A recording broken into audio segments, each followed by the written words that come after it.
Montenegrin court orders Do Kwon's extradition to South Korea, rejects U.S. appeal.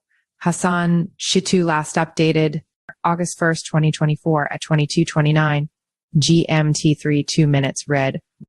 Terraform Labs co-founder Do Kwon is set to be extradited from Montenegro to his native South Korea, following a ruling from the Balkan Nations Court of Appeals on Thursday, August 1st. The decision concludes a protracted legal battle over whether he should face charges in South Korea or the United States.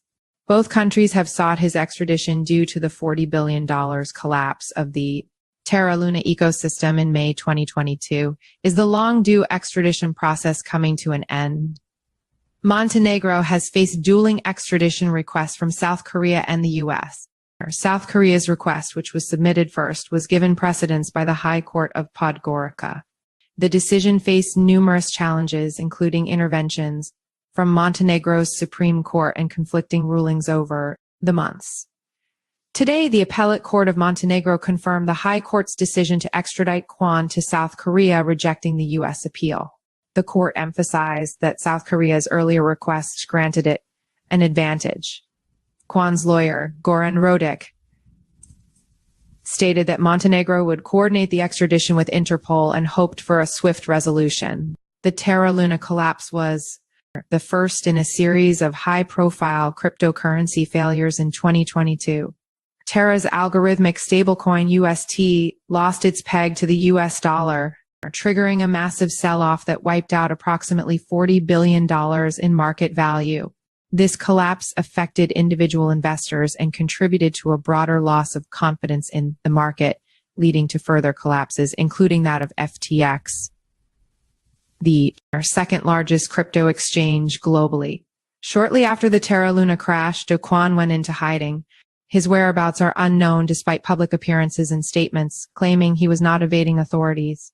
In September 2022, Interpol issued a red notice for Kwon, effectively making him one of the most wanted fugitives in the cryptocurrency world.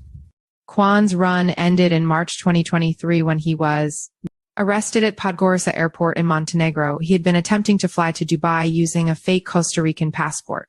His business partner, Chang Jun, accompanied him. Both were sentenced to 4 months in prison for document forgery. Despite completing their sentences, they remained in Montenegro. Kwon was placed in a shelter for foreigners while awaiting extradition. After serving his sentence, Kwon was released on bail but remained in Montenegro without his real passport. Do Kwon's case moving to South Korea while paying the SEC a $4.5 billion civil settlement. Kwon's impending extradition marks a significant step in addressing the massive financial fallout from the Terra collapse. In April 2023, a New York jury found Kwon and Terraform Labs liable for civil fraud, agreeing with the U.S. Securities and Exchange Commission (SEC) that they deceived investors. Terraform Labs subsequently agreed to a $4.5 billion civil settlement with the SEC.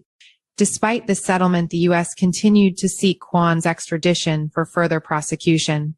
Kwon's stay in Montenegro has been embroiled in the country's political allegations, especially amid the parliamentary elections in June 2023.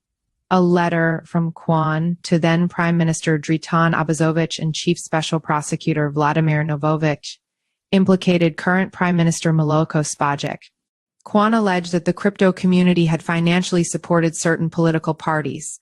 This claim led to an investigation by the Special State Prosecutor's Office and statements from involved parties, including Spajic and Kwon. The final steps in these 16 months of legal battles involve coordinating with Interpol to ensure a smooth extradition process of Kwon to South Korea. Meanwhile, Kwon's trial in absentia has already commenced in the United States, and Terraform Labs has been imposed with significant financial penalties. Follow us on Google News.